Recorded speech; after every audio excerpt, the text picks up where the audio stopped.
దేవుని నామమునకు స్తోత్రములు కలుగును గాక. మరొకసారి ఉదయకాల సమయమున దేవుడు ఈ చక్కటి అవకాశము అనగా ఈ ఆరాధన దినమందు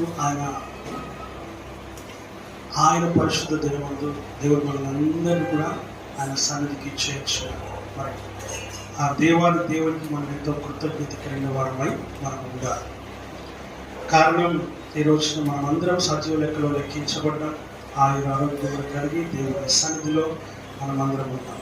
ముఖ్యమైన విషయం ఏంటంటే ఆదివారం ఎగ్గొట్టకుండా నిర్లక్ష్యం చేయకుండా దేవుని సన్నిధిలో మరి ఉండడం అనేది అదొక గొప్ప కృప, అదొక అవకాశం.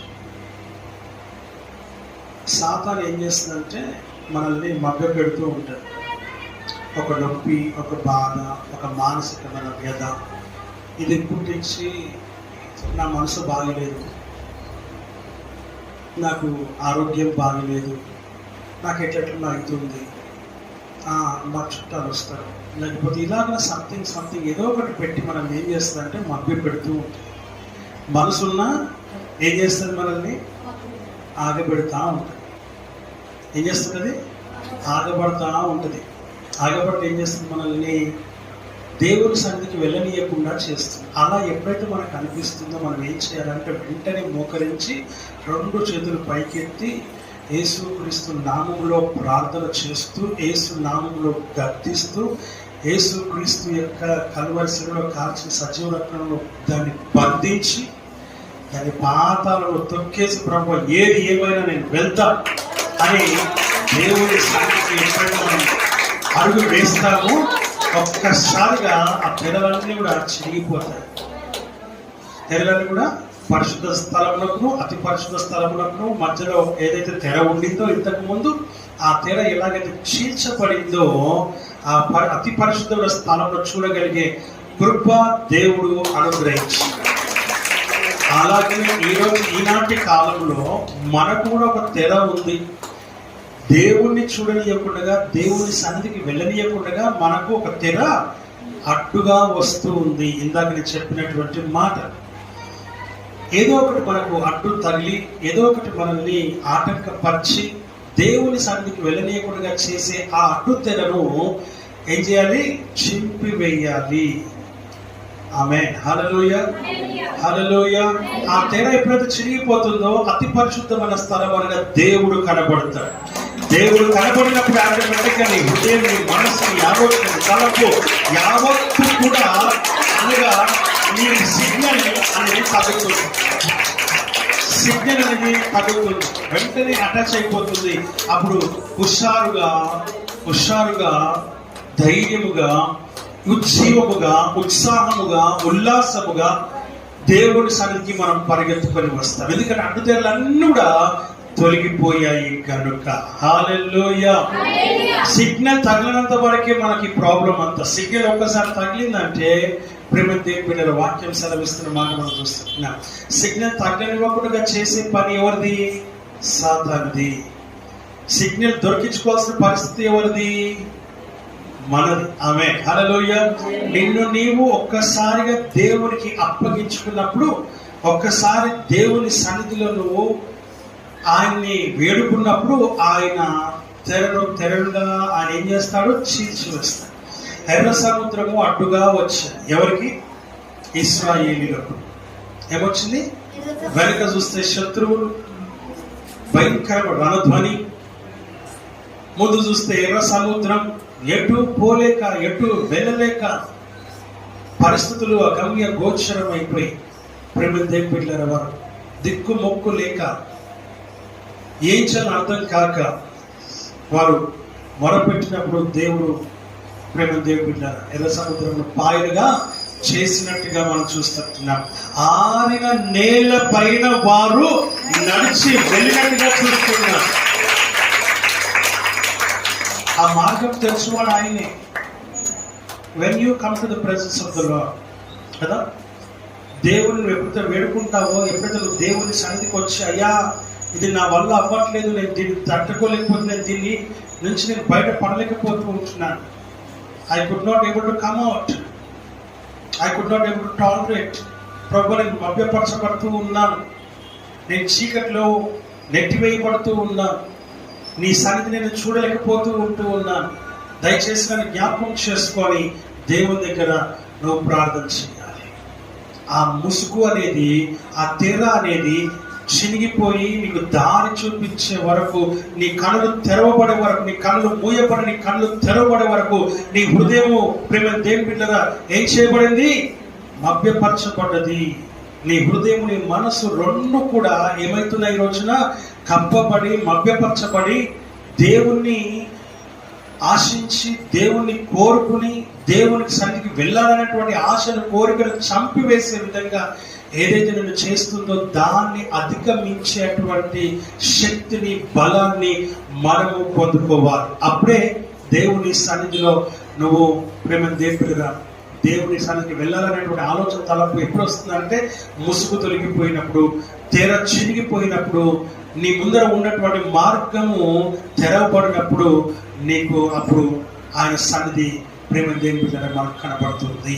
ఆ విషయాన్ని మనం ఇక్కడ జ్ఞాపకం చేసుకోవాలని దేవుని వాక్యం ద్వారా మనం ఇక్కడ చూస్తూ ఉంటున్నాం. ఆయన సన్నిధి మనం చూడాలి, ఆశ కోరిక కలిగి మనం ఉండాలి. ఉదయకాలం ఆదివారం రాగానే వెంటనే శనివారం నుంచే ప్రిపేర్ అవ్వాలి. ఎప్పటి నుంచి ప్రిపేర్ అవ్వాలి? శనివారం నుంచే ప్రిపేర్ అవ్వాలి. దేవుని సన్నిధికి వెళ్ళాలి. ప్రభువా, నువ్వు ఈ రోజే ప్రార్థన చేయి, నిన్న దినాలను ప్రార్థన చేసుకుంటూ ఉండాలి. రేపటి దినాన నాకు ఎటువంటి విపత్తు రాకూడదు, ఎటువంటి కష్టం రాకూడదు, ఎటువంటి శ్రమ రాకూడదు, ఎటువంటి బాధ రాకూడదు, ఎటువంటి నొప్పి రాకూడదు, ఎటువంటి ఫలితం రాకూడదు, ఎటువంటి అనారోగ్యం కలగకూడదు, నన్ను ఏది ఆటంకపరచకూడదు, ఏ సాతానికి, దుష్టునికి, అపవాదికి, మనుషునికి, నరుడికి, మానవునికి, దృష్టికి, చెడు దృష్టికి, కందృష్టికి ఎటువంటి అధికారం నా పైన ఉండకూడదు. ప్రభువా, నా మార్గము ఏది కూడా ఆటంకపరచబడకూడదు, మూసివేయబడకూడదు. నేను నీ సన్నిధికి వెళ్ళే సమయానికి ఏది నన్ను ఆటంకపరచకూడదని దేవుని దగ్గర నువ్వు గోజాడుతూ ఉండడమే సిద్ధపాటు ప్రార్థన శనివారం చేయాల్సింది. ఆ ప్రార్థనను చేసుకున్నప్పుడు ఈ పరిశుద్ధ దినాన, ఆయన దినాన నిన్ను ఆయన సన్నిధికి ఉత్సాహముగా, ఉజ్జీవంగా, ఉల్లాసభరితముగా నిన్ను సంతోషంగా ఆయన సన్నిధికి నిన్ను నడిపిస్తాడు. కృతజ్ఞతాస్తుతులు చెల్లించుచు, చప్పట్లు కొట్టుచు దేవుని ఆవరణలోకి నువ్వు ప్రవేశిస్తావు. ఇంటి దగ్గర నుంచి మొదలవుతూ ఉంటావు. దేవుని సన్నిధిలో, ప్రార్థనలో, దేవుని సన్నిధిలో పాట పాడుతూ నీ హృదయం, నీ మనస్సు ప్రేమ దేవునికి అంకితమై, నీ మనస్సంతా, నీ హృదయం అంతా దేవుని సన్నిధితో నింపబడిన దానిపై, నింపబడిన వాడపై దేవుని సన్నిధికి పరిగెత్తుకొని నీ పరిశుద్ధ గ్రంథము తీసుకొని, నీ పాటల పుస్తకము తీసుకొని, ఆశతో, కోరికతో, ఆసక్తితో, అత్యాసక్తితో దేవుని సన్నిధికి వెళ్ళాలనేటువంటి ఆలోచన తలపు దేవుడు నీకు కలగజేస్తాడు. నీకే కలుగుతుంది. దానిని ఆయన ఏం చేస్తాడు? ఇంకా బలపరుస్తాడు. హల్లెలూయా, హల్లెలూయా. నీకు ఎప్పుడైతే ఏదైనా కలుగుతుందని అనుకున్నప్పుడు నెక్స్ట్ ఆదివారం నువ్వు ఏం చేయాలి? శనివారం రోజే నువ్వు మొదలు పెట్టాలి ప్రార్థన. ప్రిపరేషన్ ప్రేయర్, సిద్ధపాటు ప్రార్థన నువ్వు చేసుకోవాలి. అప్పుడు దేవుని సన్నిధికి నువ్వు పరిగెత్తుకొని వస్తావు. నీ ఏ ఆటంకం నుండి కలగచేయదు, ఏ ముసుగుని నువ్వు వెయ్యదు, ఏ తెర నీకు అడ్డుగా రాదు, ఏ మార్గం నీకు అడ్డంకులుగా నీకు సృష్టింపబడవు. ఎందుకంటే నీకు ముందు నడిచేవాడు నీ దేవుని సన్నిధి.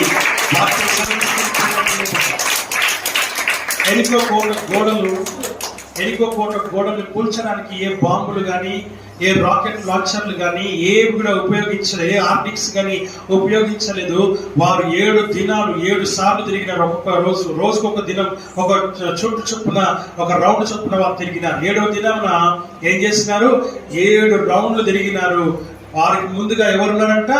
పాటలు పాడేవారు, వాయిద్యాలు వాయించేవారు. వారికంటే ముందు దేవుని నామమును మహిమపరుస్తూ, స్తుతిస్తూ, ఘనపరుస్తూ, ఆరాధిస్తూ, కీర్తిస్తూ, ఆయన సన్నిధిని వర్షిప్ చేస్తూ వారు ముందు నడుస్తూ ఉన్నారు. వారికి వెనకాల ఉన్నటువంటి వారు వారిని ఫాలో అవుతూ ఉన్నారు. 7 రౌండ్లు అయిపోయిన తర్వాత వాళ్ళందరూ దూరంగా వచ్చేసి మరలా పాటలు పాడేవారు, స్తుతించేవారు ముందర నిలబడ్డారు. వారు ఇంకా పాడుతూ ఉండగా కోట గోడలు కూలిపోయినట్టుగా, ఏ కోట గోడలైతే, ఏ ఆటంకమైతే, ఏ దుర్గాలైతే నేను ఆటంకపరుస్తూ ఉన్నాయో, ఏవైతే మభ్యపెట్టుతూ ఉన్నాయో వాటన్నిటి నుంచి నీకు విడుదలను దేవుడు కలుగజేస్తాడు. ఎస్, ఉదయకాలం నువ్వు లేవకముందని మీకు ఒక చిన్న విషయం చెప్తాను మీకు. వేరే రోజుల్లో కొంచెం నాకు వెలుగు రాదు, కానీ సండే రోజు మాత్రము నువ్వు ఎంత లేట్ పడుకున్నా కూడా షార్ప్ 6 o'clock మెలకు వచ్చేస్తుంది. అంతే. ఎన్ని గంటలకి? షార్ప్ 6 o'clock మెలకు వచ్చేస్తుంది. మీకు ఎటువంటి చూడాల్సిన అవసరం, తక్కువ లేచి కూర్చుంటాడు. ఆమేన్, హల్లెలూయా, హల్లెలూయా. అలాంటి హృదయం మనస్సును నువ్వు కలిగి ఉండాలి. నీ మనసును ప్రిపేర్ చేయాలి, నీ మైండ్ని ప్రిపేర్ చేయాలి, నీ హృదయాన్ని ప్రిపేర్ చేసి ఉంచాలి. అయినా కూడా నేను ఏం చేస్తానంటే అలారం పెట్టుకుంటాను. ఎందుకంటే ఒకసారి 2 సార్లు లేట్ గుర్తుంది కదా, అప్పుడెప్పుడు ఒకసారి. అప్పటి నుంచి అలారం పెడుతూ ఉన్నాను, కానీ అలారం ముందే లేచి కూర్చుంటున్నాను. దేవుడి వాక్యం సెలవిస్తుంది ఏంటంటే నువ్వు అంతగా నీ నీ మనసులో, నీ హృదయంలో అంతగా దాన్ని నువ్వు నాటాలి. ఏం చేయాలి? నాటాలి. నేను దేవుడికి వెళ్ళాలి వెళ్ళాలి వెళ్ళాలి అనేది నువ్వు నాటాలి. ఆ విత్తనం నాటితే ఆటోమేటిక్గా నీకు మెలకు వస్తుంది.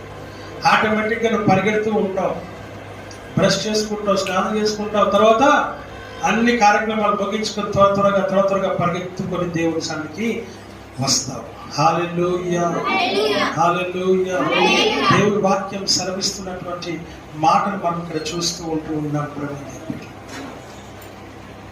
అలాంటి దేవుని సన్నిధిని ఆస్వాదించాలనే ఆశ, కోరిక, ఆసక్తిని కలిగి ఉంటేనే ఇవన్నీ జరుగుతాయి, లేకపోతే జరగవు.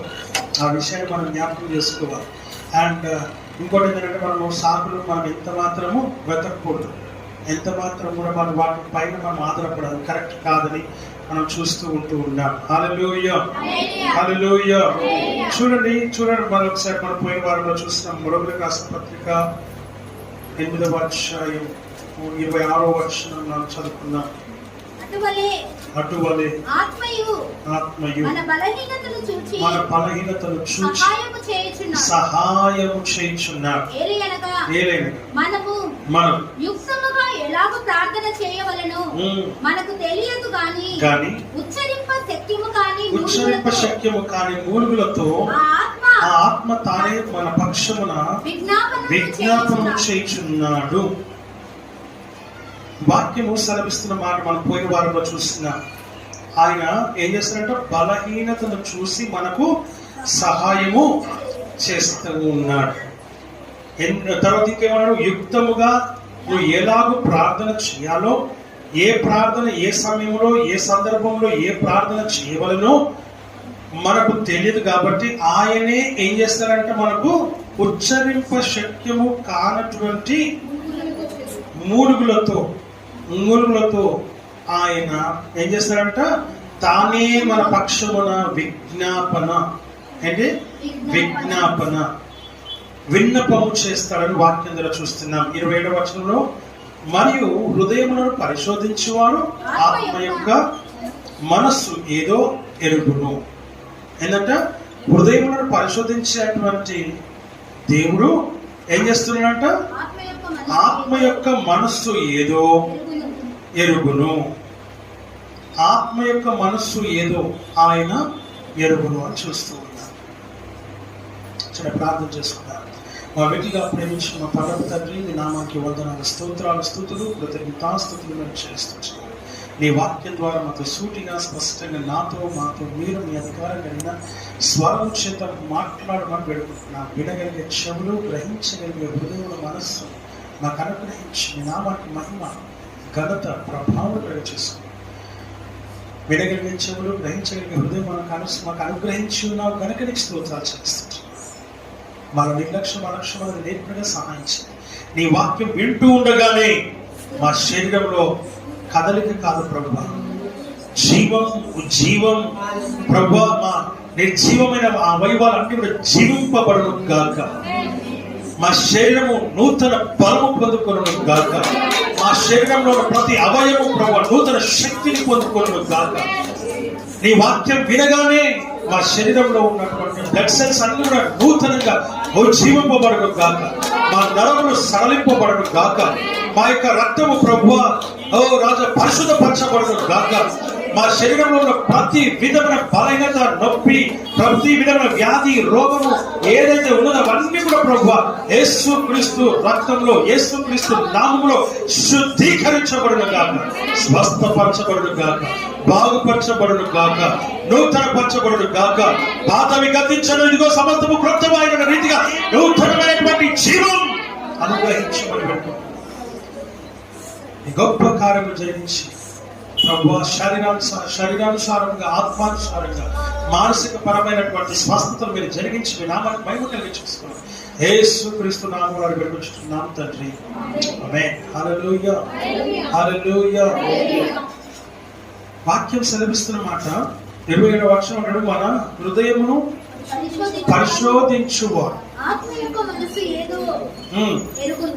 చూసారా, మన హృదయమును పరిశోధించువాడు చూస్తున్నారు.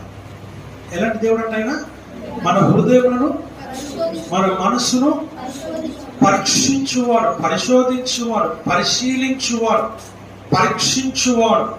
దేన్ని? హృదయాన్ని. నీ హృదయమును, నీ మనస్సును, నీ ఆలోచనను ఏం చేస్తున్నాడంట? మొదటిగా పరిశోధిస్తూ ఉన్నాడు, రెండవది పరిశీలిస్తూ ఉన్నాడు, మూడవది పరీక్షిస్తూ ఉన్నాడు. మనం అనుకుంటున్నాం ఏంటంటే నన్ను ఎవరు చూడట్లేదు అనేసి. మనం అనుకుంటున్నాం ఏంటంటే నా హృదయంలో ఏముందో, నా మనసులో ఏముందో ఎవ్వరికి తెలియదని నువ్వు అనుకుంటున్నావు. నిజంగానే నీ హృదయంలో, నీ మనసులో ఏముందో నాకు తెలియకపోవచ్చు, నీ పక్కన ఉన్న వారికి తెలియకపోవచ్చు. Even your husband does not know, even your wife does not know. వాళ్ళిద్దరు కూడా, వాళ్ళిద్దరు భార్య భర్తలుగా భర్తకి నీ మనసులో, నీ హృదయంలో ఒకరికొకరికి ఏం తెలియకపోవచ్చు. నువ్వేం ఆలోచిస్తున్నావో, నువ్వేం తలస్తున్నావో, నువ్వు ఏ ప్రణాళిక రక్షిస్తూ ఉన్నావో, నువ్వేం దుర్మార్గంగా ఆలోచిస్తున్నావో, నువ్వేం కపటంగా నువ్వు ప్రవర్తించాలని ప్రయత్నం చేస్తూ ఉన్నావో, లేక నువ్వు ఎంత దేవునికి వ్యతిరేకంగా నువ్వు ఆలోచిస్తూ ఉన్నావో, దేవుడి శాంతికి వ్యతిరేకంగా ఆలోచిస్తూ ఉన్నావో, లేక నీ భర్తకే నువ్వు వ్యతిరేకంగా ఉన్నావేమో, నీ భార్యకే నువ్వు వ్యతిరేకంగా ఉన్నావేమో, నీ పిల్లలకు వ్యతిరేకంగా ఉన్నావేమో, నీ తల్లిదండ్రులకు వ్యతిరేకంగా ఉన్నావేమో, లేక నీ అన్నదమ్ములకు నువ్వు వ్యతిరేకంగా ఉన్నావేమో, నీ అక్కచెల్లెలకు నువ్వు వ్యతిరేకంగా నువ్వు ఉన్నావేమో, నీ తోటి వారికి, నీ తోటి స్నేహితులకు, తెలిసిన వారికి నువ్వు వ్యతిరేకంగా నువ్వు ఆలోచిస్తూ ఉన్నావేమో, మోసకరంగా నువ్వు ఉన్నావేమో, ఎలాంటి మనసు, ఎలాంటి హృదయం నువ్వు కలిగి ఉన్నావో ఈ లోకానికి ప్రేమ దేవుళ్ళు నీ తోటి వారికి తెలియకపోవచ్చు. కానీ నిన్ను పరిశోధించువాడు, నిన్ను పరీక్షించువాడు, నిన్ను పరిశీలించువాడు, నిన్ను చూస్తూ ఉన్నటువంటి దేవుడు ఒక్కడు ఉన్నాడన్న సంగతిని నీవు జ్ఞాపకం చేసుకోవాలని దేవుని వాక్యం ద్వారా మనం చూస్తున్నాం. హెచ్చరికను మనం పొందుకుంటూ ఉన్నాం. ఆమేన్, ఆమేన్. ఎంత గొప్ప దేవుడు కదా! పరీక్షించే దేవుడు ఆయన. అంతేనా? ఇంకో దగ్గర ఎక్కడ ఉందా? చదువు. యెహోవా నీవు నన్ను పరిశోధించి తెలుసుకొని ఉన్నావు. యెహోవా నీవు నన్ను పరిశోధించి తెలుసుకొని ఉన్నావు. నేను కూర్చుండుట, నేను లేచుట నీకు తెలియను. నాకు తలపు పుట్టక మునుపే నీవు నా మనసును గ్రహించుచున్నావు. నా నడకను, నా పడకను నీవు పరిశీలన చేసి ఉన్నావు. నా చర్యలన్నిటినీ నీకు బాగుగా తెలుసుకొని ఉన్నావు. యెహోవా మాట నా నాలుకకు రాకమునుపే అది నీకు పూర్తిగా తెలిసి ఉన్నది. వెనుకను ముందును నీవు నన్ను ఆవరించి ఉన్నావు. నీ చెయ్యి నా మీద ఉంచి ఉన్నావు. ఏం చేస్తున్నాడంట? ఫస్ట్ మాట, నీవు నన్ను పరిశోధించి తెలుసుకొని ఉన్నావు, తెలుసుకొని ఉన్నావు. హల్లెలూయా. ఆయన నిన్ను ఆల్రెడీ తెలుసుకొని ఉన్నాడు. తెలుసుకుంటాడు కాదు, నీ ఆలోచన, నీ తలంపు, నువ్వేం చేద్దాం అనుకుంటున్నావో అదే నువ్వు ఆలోచిస్తూ ఉన్నావు, అదే నువ్వు తలుస్తూ ఉన్నావు. నువ్వేం చేయాలనుకుంటున్నావో అది నువ్వు ఏం చేస్తున్నావు? ఈరోజున ఆలోచిస్తూ ఉన్నావు. ఏం చేస్తున్నావు? ఆలోచించిన దాన్ని నువ్వు చేయాలనుకుంటున్నావు, చేస్తావు కూడా. ప్రణాళిక రచిస్తూ ఉన్నావు. రచిస్తున్నావు అంటే దాని అర్థం చెయ్యాలనేది కదా. చేయాలనుకుంటున్నావు కాబట్టి నువ్వు రచిస్తూ ఉన్నావు. చేయాలనుకుంటున్నావు కాబట్టి నువ్వు ఆలోచిస్తూ ఉన్నావు. చేయాలనుకుంటున్నావు కాబట్టి నువ్వు తలంచుతూ ఉన్నావు. చేయాలనుకుంటున్నావు కాబట్టి నువ్వు ఏం చేస్తున్నావు? ఈరోజున ప్లాన్ వేస్తూ ఉన్నావు. హల్లెలూయా, హల్లెలూయా. నీ తోటి వారికి, నీ చుట్టూ ఉన్న వారికి ఎవరికి తెలియదు, కానీ నిన్ను చూస్తున్న నీ దేవుడికి మాత్రం సమస్తము తెలుస్తుంది. హల్లెలూయా. Not yet that is good or bad, whatever it is. అది మంచైనా చెడైనా నువ్వు చేస్తూ ఉన్న దాన్ని దేవుడు నేను చూస్తూ ఉన్నాడు. మంచి చేసిన దేవుడు చూస్తున్నాడు, చెడు చేసిన దేవుడు నిన్ను చూస్తూ ఉన్నాడు. హల్లెలూయా, హల్లెలూయా. నిన్ను చూస్తూ ఉన్నటువంటి దేవుడు ఆయన. ఇర్మియా రాసిన గ్రంథం 17వ అధ్యాయం 10వ వచనం. హృదయము అన్నిటికంటే మోసకరమైనది. 9-10 వచనం. అది ఘోరమైన వ్యాధి కలది. అమ్మా, హృదయము అన్నిటికంటే మోసకరమైనది. ఓకే. అది ఘోరమైన వ్యాధి కలది. దాన్ని గ్రహింపగలవాడెవడు? దాన్ని గ్రహింపగలవాడెవడు? ఒకని ప్రవర్తనను బట్టి వాని క్రియల ఫలము చొప్పున ప్రతికారము చేయుటకు యెహోవా అను నేను హృదయమును పరిశోధించువాడును, అంతరంద్రియములను పరీక్షించువాడు. దేవుని వాక్యం సెలవిస్తున్నటువంటి మాటలు మనం ఇక్కడ చూస్తూ ఉన్నాం. హృదయం అన్నిటికంటే ఏమైందంట? మోసకరమైనది, ఘోరమైన వ్యాధి కదా. హృదయమే, నీ హృదయం అంటే ఘోరమైన. ఎందుకు? వై? నువ్వు ఆలోచించే దాన్ని బట్టి అది ఘోరమైన వ్యాధి కలిగిదో లేక మంచిదో అది నీకు మాత్రమే తెలుసు, పక్క వాళ్ళకి ఎవరికి కూడా తెలియదు. ఇంకేమన్నామ్మా కింద? ఒకరి ప్రవర్తనను బట్టి వాని క్రియల చొప్పున ప్రతికారము చేయుటకు. అది కాదు. వ్యాధి గలది గ్రహింపగలవాడు ఎవడు? ఒకటి కిందికి. హృదయమును యెహోవాను నేను పరిశోధించువాడను. యెహోవాను నేను ఏం పరిశీలిస్తాడంట? ఏం పరిశోధిస్తాడంట? హృదయమును పరిశోధించువాడు. హల్లెలూయా, హల్లెలూయా. వాక్యం సెలవిస్తున్న మాటలు మనం ఇక్కడ చూస్తూ ఉన్నాం. ప్రేమ దేవుని బిడ్డలారా, ఏమంటున్నాడు ఇక్కడ? హృదయమును పరిశోధించు, అంతరంద్రియములను పరీక్షించువాడు. అంతరంద్రియములు అంటే మనలో ఉన్న కనబడని ఇంద్రియాలు ఏవైతే ఉన్నాయో, స్పర్శ ఏవైతే కలగజేస్తూ ఉన్నాయో, స్పృశిస్తూ ఏవైతే ఉంటూ ఉన్నాయో, స్పందన కలిగిస్తూ ఏవైతే ఉన్నాయో వాటిని కూడా దేవుడు ఏం చేస్తున్నాడంట? ఎస్, హల్లెలూయా. పోయిన వారంలో పాస్టర్ గారికి ఆపరేషన్ జరిగింది, గాల్ బ్లాడర్ తీసేయాల్సి. యాక్చువల్గా అది తెలియచేయడానికి కోసమే దేవుడు ఇంకొక ప్రాబ్లం పెట్టినాడు. ఆ ప్రాబ్లంను పెట్టి స్కాన్ చేసినప్పుడు, అల్ట్రాసౌండ్ చేసినప్పుడు ఇది అసలైన విషయం బయటపడింది. 5-6 డాక్టర్లు ఏమన్నారు? ఇది ముఖ్యం కాదు, అది ముఖ్యం అంటారు. రిపోర్ట్ చూపించగానే వెంటనే అది ముఖ్యం. విషయం ఏంటంటే వచ్చిన ఆ గాల్ బ్లాడర్ అనేది టోటల్గా ఇన్ఫెక్ట్ అయి ఉంది. కానీ నిజం చెప్పాలంటే డాక్టర్ ఒక చక్కటి మాట చెప్పాడు. ఏంటంటే ఇట్స్ అ మిరాకిల్ అన్నాడు. అంతే. ఇన్ఫెక్ట్ అయితే కంపల్సరీ లోపలంతా కూడా ప్రాబ్లం అవ్వాలి, శరీరం అంతా ప్రాబ్లం అవ్వాలి, మస్తు పెయిన్ ఉండాలని డాక్టర్ చెప్తాడు. పెయిన్ లేదు, అది నిజంగా పూర్తిగా ఇదైపోయేసి గాల్ బ్లాడర్ ఇట్లా బుగ్గలాగా ఉండాల్సింది అతుక్కపోయి మొత్తం ఇదైపోయింది. సాఫ్ట్గా దూదిలాగా ఉండాల్సింది రబ్బర్ లాగా అయిపోయింది. ఇన్ఫెక్ట్ అయినటువంటి పార్ట్ని తీసేసేయడానికి దేవుడు మనకు చూపించాడు. నీ ఇంద్రియాలు లోపల పనిచేసే ప్రతి పార్ట్ కూడా దేవుడు ఎంత చక్కగా అమర్చినాడో వాటిని చూపించడానికి కూడా దేవుడు ఇంకొక విధంగా దేవుడు మనల్ని ఏం చేస్తున్నాడు? మనకు గ్రహింపును కలగజేస్తూ. ఒక ప్రాబ్లం మనకు కొన్నిసార్లు మనం చూస్తాం, మనకి ఏదైనా ఒక ఆలోచన, ఏదైనా ఒక సమస్య ఉందనుకోండి, ఆ సమస్య గురించి మనం ఆలోచిస్తూ ఉంటాం. అనుకోకుండా ఏదైనా ఇంకొక ప్రాబ్లం వచ్చింది అనుకోండి, దీనికంటే సివియర్ ప్రాబ్లం వచ్చింది, ఆటోమేటిక్గా ఇంకొక ప్రాబ్లం పోతుంది, అంతకు ముందున్న ప్రాబ్లం పోతుంది. మీరు గమనించారో లేదు చూడండి ఒకసారి కావాలంటే. మనకు బాగా తలనొప్పి లేస్తూ ఉందనుకోండి, ధర్మం పడి కాలు ఇరిగిందో చెయ్యి ఇరిగిందో అయింది, ఆటోమేటిక్గా తలనొప్పి కనపడదు, మనకు ఉట్టి చేయడంపై తెలుస్తూ ఉంటుంది. ఆ ప్రాబ్లమ్ సాల్వ్ చేయడానికి ఇంకొక ప్రాబ్లం, లేకపోతే ఆ నొప్పిని తీసివేయడానికి ఇంకోటి చేసి దాన్ని సెట్ అవ్వడానికి. దేవుని వాక్యం సర్విస్తుంది. కొన్ని సంవత్సరాల నుంచి అట్లా ఉంది, నడుస్తూ ఉంది. కానీ ఎక్కడ కూడా దేవుడు తనకి పెయిన్ లేకుండా, ఆ ఇన్ఫెక్ట్ అయినటువంటి గాల్బ్లాడర్ దానివల్ల ఎటువంటి వేరే ఇతర పార్ట్స్ ఏ కూడా ఖరాబ్ కాకుండా, లేకపోతే ఇతర పార్ట్స్కి ఎఫెక్ట్ కాకుండా దేవుడు బిడ్డను కాస్తూ కాపాడుతూ రక్షిస్తూ టైంకి అది చూపించాడు. ఒకవేళ ఇంకా ఇది క్లియర్ కాకపోయినంటే వేరేది ఇంకా భయంకరమైన పరిస్థితి వచ్చేదని డాక్టర్స్ చెప్పారు. ఆమేన్, హల్లెలూయా.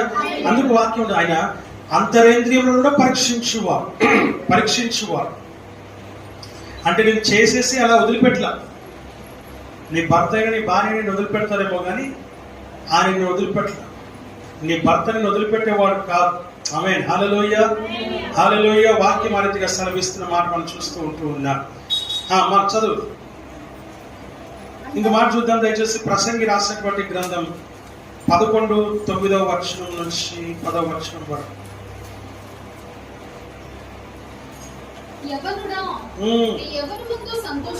సంతోషపడము నీ యవ్వన కాలమందు నీ హృదయము సంతుష్టిగా ఉండనిమ్ము, నీ కోరిక చొప్పునను ప్రవర్తింపుము. అయితే వీటన్నిటిని బట్టి దేవుడు నిన్ను తీర్పులోనికి తెచ్చిందని జ్ఞాపకం ఉంచుకొనుము. ఆమేన్, హల్లెలూయా. దేవుని వాక్యం సెలవిస్తున్న మాట ఏంటంటే ఇక్కడ నీ యవ్వన కాలము ప్రతి ఒక్కరి గురించి నీ హృదయమును సంతుష్టిగా ఉండనిమ్ము, నీ ఇష్టము చొప్పున ప్రవర్తించు. కానీ ఇవన్నీ కూడా దేవుడు తీర్పులోనికి తీసుకొని వస్తారన్న సంగతిని మాత్రం నువ్వు జ్ఞాపకం. మనమేమో ఇప్పటి సంగతి ఆలోచించుకుంటాం. ఎప్పటి సంగతి చెప్పండి. ఇప్పటి వరకే మనం ఆలోచించుకుంటాం. ఇంకా నాకు ఎవరితో పని లేదు, నాకు ఎవరితో అవసరం లేదు, నా వరకు నేను బాగా ఇచ్చేసుకుంటాను. ఆమేన్, హల్లెలూయా, హల్లెలూయా. దేవుని వాక్యం సెలవిస్తున్నటువంటి మాట మనం చూస్తూ ఉన్నాం. ఇప్పటి గురించి మనం ఆలోచించదు. ఇప్పటి వరకే దీని గురించి మాత్రమే నువ్వు తలంచుకోకూడదు. ఒక తీర్పు ఉందన్న సంగతిని జ్ఞాపకం చేసుకోవాలి. ఆ తీర్పులకు వస్తామన్న సంగతిని జ్ఞాపకం చేసుకోవాలి.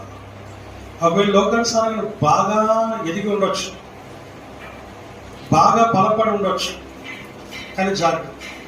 ఎలా బలపడ్డావు, ఎలా ఎదిగావు అనేది కూడా కావాలి. దేవుడి వాక్యం సెలవిస్తున్న మాటలు మనం ఇక్కడ చూస్తూ ఉంటాం. నీ జీవితం దేవునికి సమస్తము ఎరిగిన వాడై ఉన్నాడు. నీ హృదయాన్ని, నీ మనస్సు, నీ ఆలోచన, నీ తలంపులు, నీ ఆలోచన, వాటిలో ఉన్న తలంపులన్నింటినీ కూడా ఆయన ఎరిగిన వాడు. పరిశోధిస్తూ ఉన్నాడు, పరీక్షిస్తూ ఉన్నాడు, పరిశీలన చేస్తూ ఉన్నాడు. పిన్ టు పిన్ పరిశీలిస్తున్నాడు అన్న సంగతిని నువ్వు జ్ఞాపకం చేసుకోవాలి. హృదయము ఎలాంటిదంట? ఘోరమైన వ్యాధి కలదు. వ్యాధి కలిగినటువంటి అంటే ఏది వ్యాధి కలిగిన? మోసం చేయాలనో, చెడగొట్టాలనో, పాడు చేయాలనో ఆలోచించే దాన్ని బట్టే ఈ వ్యాధి. అదే వ్యాధి. నువ్వు మానసికమైన రోగివి అన్న సంగతిని జ్ఞాపకం చేసుకోవాలి. ఆమేన్, హల్లెలూయా, హల్లెలూయా.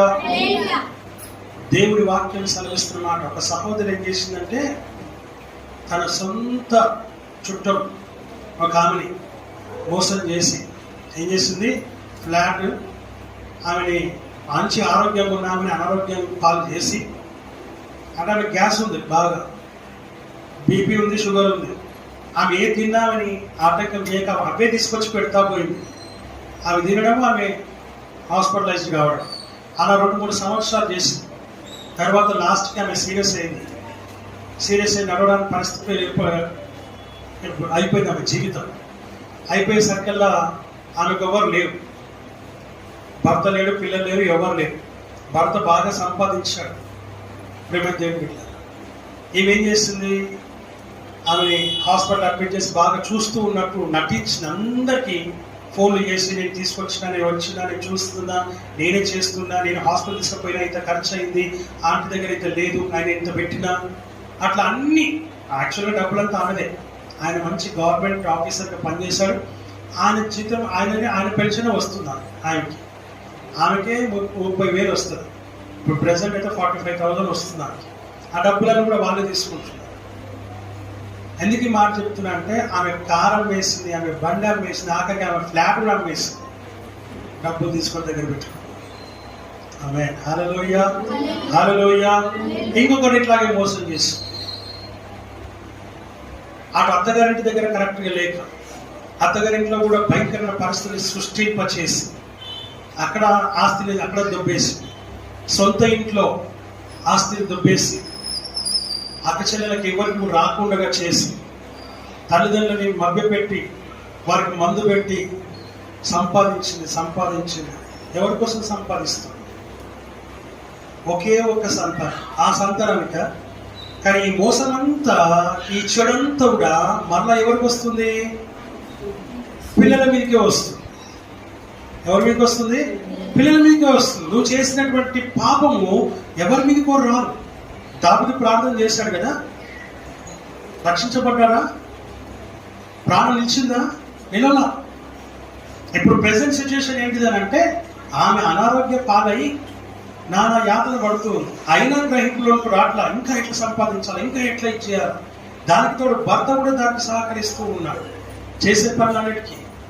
ప్రేమ దేవుడి వాక్యం సెలవిస్తున్న మాట మనం చూస్తుంటాం. మోసం అనేది, చెడు అనేది ఎప్పుడు కూడా మంచిది కాదు. నువ్వు తీర్పులోకి వస్తావని, తీర్పు దినాన నువ్వు తీర్పు తీర్చబడుతుందని నువ్వు జ్ఞాపకం చేసుకోవాలి. సరైన భోజనం కూడా చేయలేని పరిస్థితి,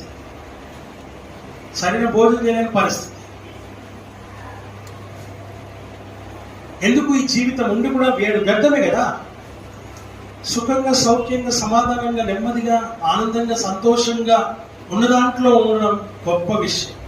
ఏ మెంటల్ టెన్షన్ లేకుండా రేపు ఏమైతే వాడి భయంతో బతుకుతూ ఉంది. అలాంటి బ్రతికేనా? హల్లెలూయా. అలాంటి బ్రతికేనా? ఎంత మాత్రం కాదు ప్రేమంది. ఎందుకంటే అది నువ్వు రేపు ఏమైతే టెన్షన్లో బతుకుతున్నావు. నిద్ర కూడా పట్టట్లా. నిద్ర కూడా పట్టట్లేదు. ఎంతమందిని మోసం చేస్తున్నావు, ఎంతమందిని మోసం చేస్తావు. నీ కుయుక్తి, నీ కుట్ర, నీ యొక్క నీ నీచమైన ప్రణాళికలు ఏమవుతున్నాయి రోజున నిన్ను చెడిపేస్తూ, నిన్ను పాడు చేస్తున్నావు. గ్రహింపులోనికి నువ్వు రాకుండా నువ్వు ఉంటూ ఉన్నావు. కారణం ఏంటంటే ఇందాక మనం మాట్లాడుకున్నట్టుగా, దేవుడి దగ్గర మనతో మాట్లాడినట్టుగా ముసుగు వేయబడ్డావు. బృడ్డితనం వచ్చేసింది. ఇంకా ఎలా ఎలా ఎలా ఎక్కడ నుంచి వస్తుంది, ఇంకెక్కడ నుంచి వస్తుంది. ఆమె పొలం కూడా తీసేసుకుంది, ఇంకొకరి పొలం కూడా నువ్వు ఇచ్చేసుకుంది. ఆస్తులను సమకూరుస్తుంది. కానీ ఒకనొక దినమున ఆ సంతానం ఏమవుతుందో కూడా తెలియదు. చెప్పలేము. నీ ముందే కళ్ళ ముందు ఏమైనా కావచ్చు, ఏమైనా జరగచ్చు. అప్పుడేంటి పరిస్థితి? అందుకే వాక్యంలో మాట ప్రసంగి రాసిన, నువ్వు సంపాదించే సంపాదన యావత్తు, నీ ఆస్తులు అన్ని కూడా నువ్వు సంపాదిస్తావు, కానీ నీ ఆస్తిని ఇంకొకరు అనుభవిస్తారని వాక్యం చెప్తుంది. ఏం చెప్తుంది? నీ ఆస్తిని ఇంకొకరు అనుభవిస్తారు. నువ్వు సంపాదించింది ఇంకొకరికి వెళ్తుంది. జాగ్రత్త. వాక్యం సెలవిస్తున్న మాట మనం చూస్తూ ఉంటున్నాం. హృదయాన్ని పరిశోధించే దేవుడు మనం వేస్తున్న ప్రణాళికలు ఏవైతే ఉన్నాయో ఆ ప్రణాళికలన్నీ కూడా ఈ లోకం వరకే. నీ కుయుక్తులన్నీ ఈ లోకం వరకే. కానీ తీర్పు దినాన నువ్వు తీర్పులోకి వస్తావన్న సంగతిని జ్ఞాపకం చేసుకోవాలి. నరక పాత్రురాలు అవుతావన్న సంగతిని జ్ఞాపకం చేయాలి. అప్పుడు చూసుకుందాంలే అని అనుకుంటున్నావు. కానీ ఇక్కడే నువ్వు అనుభవించాలి. నీ శరీరము, నువ్వు చేసిన పాపమునకు ఈ శరీరంలోనే నువ్వు అనుభవిస్తావు. అది ఆ తర్వాత ఆత్మీయమైనటువంటిది పైన ఉంటుంది, అది నరకం. దేవుని వాక్యం సెలవిస్తున్నటువంటి మాట మనం చూస్తూ ఉంటున్నాం. వెనక్కి వచ్చేద్దాం. ఇక్కడ అంటాడైనా, మరియు హృదయం పరిశోధించు వాడు ఆత్మ యొక్క మనస్సు ఏదో ఎరుగును. నీ ఆత్మ యొక్క మనసు ఏదో ఆయన ఎరిగినవాడు. నీ మనస్సును ఎరిగినవాడు, నీ హృదయాన్ని ఎరిగినవాడు, నీ ఆలోచన ఎరిగినటువంటి దేవుడు ఆయన. అది నువ్వు జ్ఞాపకం పెట్టుకో. నిన్ను చూస్తూ ఉన్నటువంటి దేవుణ్ణి నువ్వు భయము కలిగి ఉండు. భయంతో జీవించి లోకంలో ఆ విషయాన్ని దేవుడితో సూటిగా నీతో మాట్లాడుతూ ఉన్నాడు. ఇంకేమంటున్నాడు కింద? ఏలనిగా ఆయన దేవుని చిత్త ప్రకారము పరిశుద్ధుల కొరకు విజ్ఞాపనము చేయించున్నాడు. ఏలెనగా ఆయన దేవుని చిత్త ప్రకారం, దేవుని చిత్త ప్రకారము పరిశుద్ధుల కొరకు అది ఆయన పరిశుద్ధుల కొరకు విజ్ఞాపన చేస్తాడు. పరిశుద్ధుల కొరకు, పవిత్రుల కొరకు, నీతిమంతుల కొరకు ఆయన విజ్ఞాపన చేస్తాడు. నీ పక్షాన ఆయన విజ్ఞాపన చేయాలి, నీ పక్షాన ఆయన ప్రార్థన చేయాలి. ఏం చేయాలి? ప్రార్థన చేయాలి. నా ప్రార్థన నాలకించువాడా, నా కన్నీరు తుడచువాడా, నా ప్రార్థన నాలకించువాడా, కన్నీరు తుడచువాడా.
నీ ప్రార్థన వినే దేవుడు, నీ విజ్ఞాపన వినే దేవుడు ఆయన, నీ విన్నపమును అంగీకరించే దేవుడు ఆయన, నీ పక్షాన ఉండి విజ్ఞాపన చేయవాలన్న సంగతిని నీవు జ్ఞాపకం చేసుకోవాలని దేవుని వాక్యము ద్వారా మనం ఇక్కడ హెచ్చరికను మనము చేయబడుతూ ఉంటూ ఉన్నాము. హల్లెలూయా, హల్లెలూయా.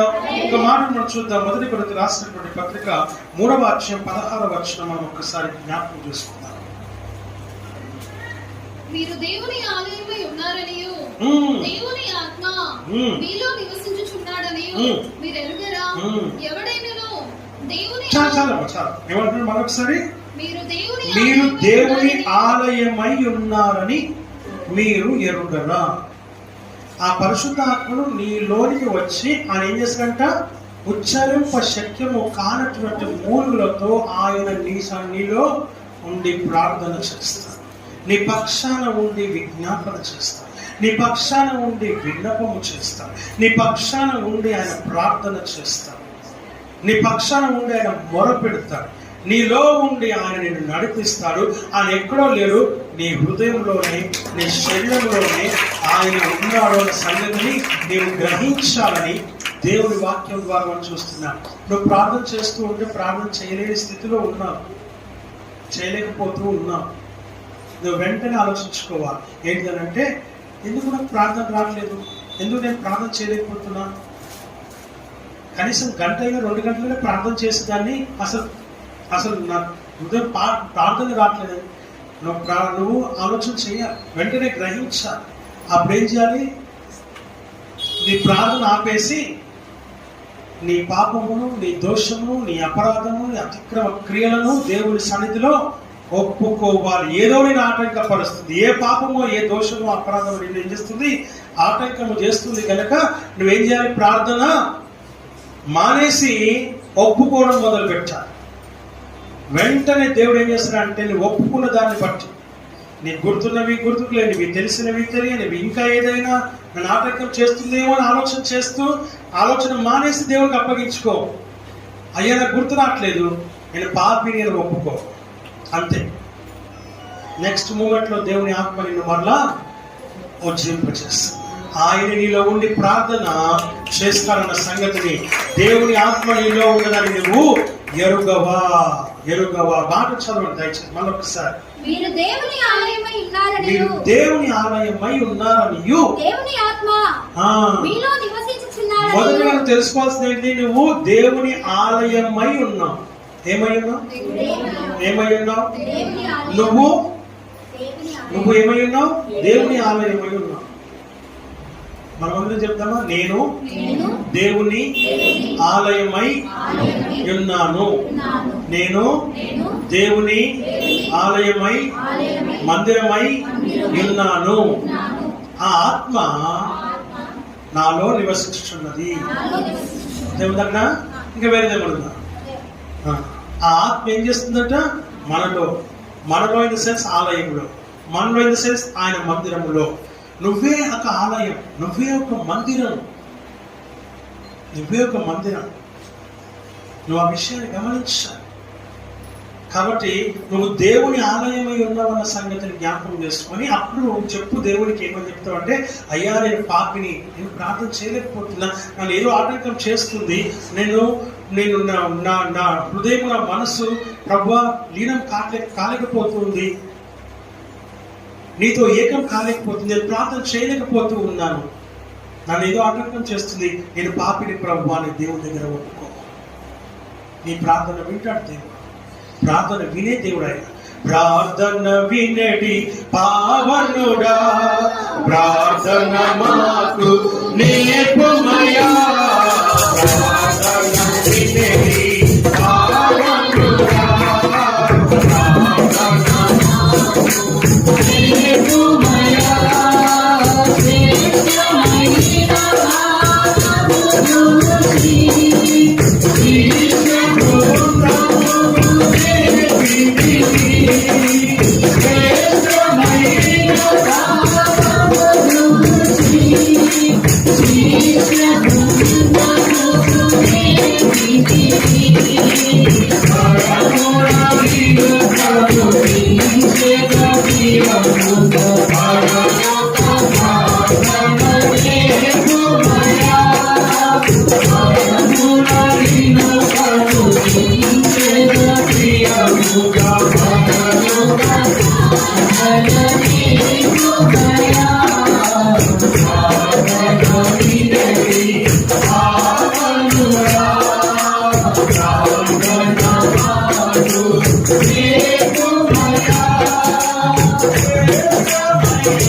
ప్రార్థన వినే దేవుడు ఆయన. ఎలాంటి దేవుడు అయినా ప్రార్థన వినే దేవుడు. నీకు ప్రార్థన రాకపోతే నువ్వు ఒప్పుకుంటే, నేను పాపిని ఒప్పుకుంటే నీలో ఉండి ప్రార్థన చేయించే దేవుడు ఆయన. ఆయనే చేస్తాడు. నువ్వు చేయాల్సింది ఏమీ లేదు. నువ్వు ఆ విషయాన్ని గమనించాలని వాక్యం ద్వారా మనం ఇక్కడ చూస్తూ ఉంటున్నాం. ఇంకొక మాట చూద్దాం. ఇదే రెండు రాసినటువంటి పత్రిక 15వ అధ్యాయం 13వ వచనం చదువుతాం. కాగా మీరు పరిశుద్ధాత్మ శక్తి పొంది విస్తారముగా నిరీక్షణ గల వారొకటకు నిరీక్షణకర్తయగు దేవుడు విశ్వాసము ద్వారా సమస్త ఆనందముతో సమాధానంతో మిమ్మును నింపును కాక. ఏం చేస్తున్నాడు దేవుడు? పరిశుద్ధాత్మ శక్తి పొందింపచేసి విస్తారముగా నిరీక్షణ గల వారొకటకు. చూసారా? విస్తారముగా మీరు నిరీక్షణ కలిగిన వారై ఉన్నారు. విస్తారంగా నిరీక్షణ కలిగిన వారై ఉండడం అంటే ఏంటిది?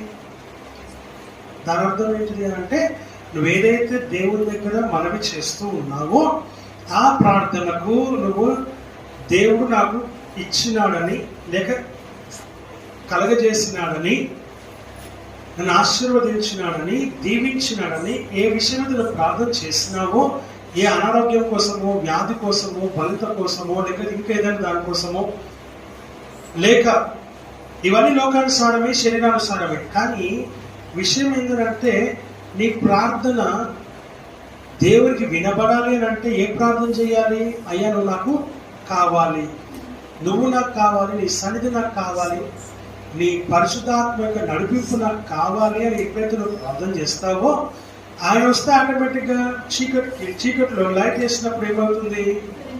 చీకటి వెళ్ళిపోయి వెలుగు వస్తుంది. అలాగే ఆయన నీలోనికి వస్తే నీలో ఏదైతే పనిచేస్తుందో అది వెళ్ళిపోయి నీకు స్వస్థత కలుగుతుంది, నూతన బలము, నూతన శక్తిని, నూతన జీవాన్ని పొందుకుంటావు.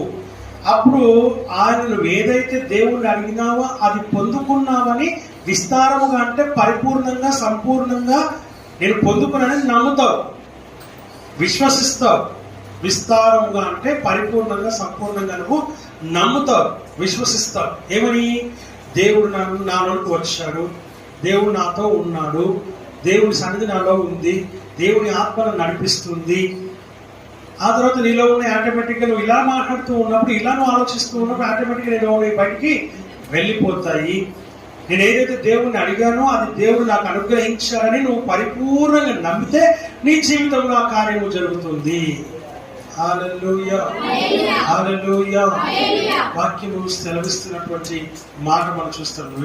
విస్తారముగా నిరీక్షణ గల వారముటకు కర్తయ్యకు నిరీక్షణ కర్తయ్యకు దేవుడు విశ్వాసము ద్వారా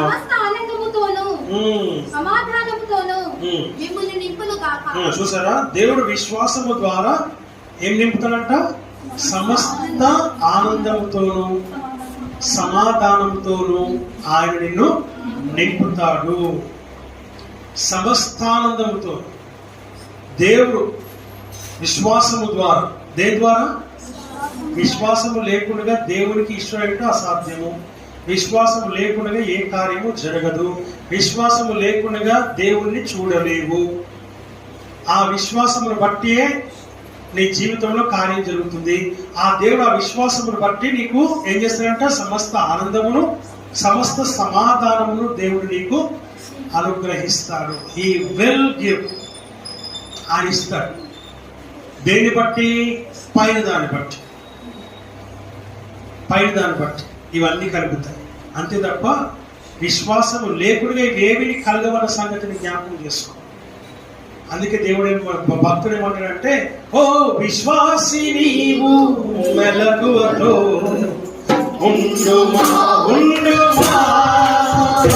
ఓ విశ్వాసి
నీవు మెలకువతో మెలకువగా ఉండు. ఎందుకంటే సాతాను ఏం చేస్తుంది? నీతోని యుద్ధం చేస్తుంది. గ్రహించాలి, వివేకం కలిగి ఉండాలి, వివేచన కలిగి ఉండాలి. వివేకం ఉండాలి, వివేచన ఉండాలి, గ్రహింపు కూడా మూడు కలిగి ఉండాలి.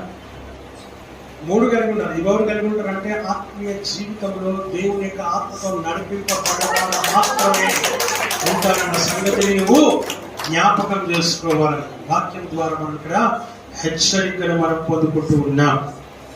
అందుకే భక్తులు అంటారు, విశ్వాసనావసాగుచు పయనించు సమయాన నా ప్రభు విశ్వాసనావసాగుచు పయనించు సమయాన నా ప్రభు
హల్లెలూయా. మనం వెళ్ళే మార్గం యేసుకు తెలిసి ఉండాలి, ఆయనకు సమస్తం తెలిసి ఉండాలి. ఎందుకనంటే నువ్వు వెళ్ళే మార్గం నీకు కూడా తెలిసి ఉండాలి. నువ్వు వెళ్ళే ప్రతి మార్గం మనకు తెలుసు, కానీ నీకు కూడా తెలిసి ఉండాలి నువ్వు ఏ మార్గంలో వెళ్తున్నావు, నువ్వేం మాట్లాడుతున్నావు, నువ్వేం ఆలోచిస్తున్నావు, ఏం తలస్తూ ఉన్నావు, ఏం ప్రార్థన చేస్తున్నావు, ప్రార్థన చేయగలుగుతున్నావా, చేయలేకపోతూ ఉన్నావా, చేయలేని పరిస్థితుల్లో ఏం చేయాలో నిన్ను నీవు దేవుడికి అప్పగించిన వివేకము కలిగి నువ్వు పని చేయాలనే వాక్యం ద్వారా మనం ఇక్కడ చూస్తున్నాం. అందుకే ఇక్కడ ఆయన మీరు పరిశుద్ధాత్మ శక్తి పొంది విస్తారంగా నిరీక్షణ గలవారముటకు నిరీక్షణకర్త దేవుడు ఏం చేస్తున్నాడు? దేవుడు విశ్వాసము ద్వారా సమస్త ఆనందముతోను సమాధానముతోను దేవుడు మనల్ని నింపుతూ ఉన్నారు. ఆ విషయాన్ని మనం జ్ఞాపకం చేసుకొని దేవుడి సన్నిధిలో దేవుని బిడ్డలారా మనం ముందుకు సాగడం అక్షంతిగా దేవుడి యొక్క వాక్యం ఆశీర్వదించి దీవించును గాక.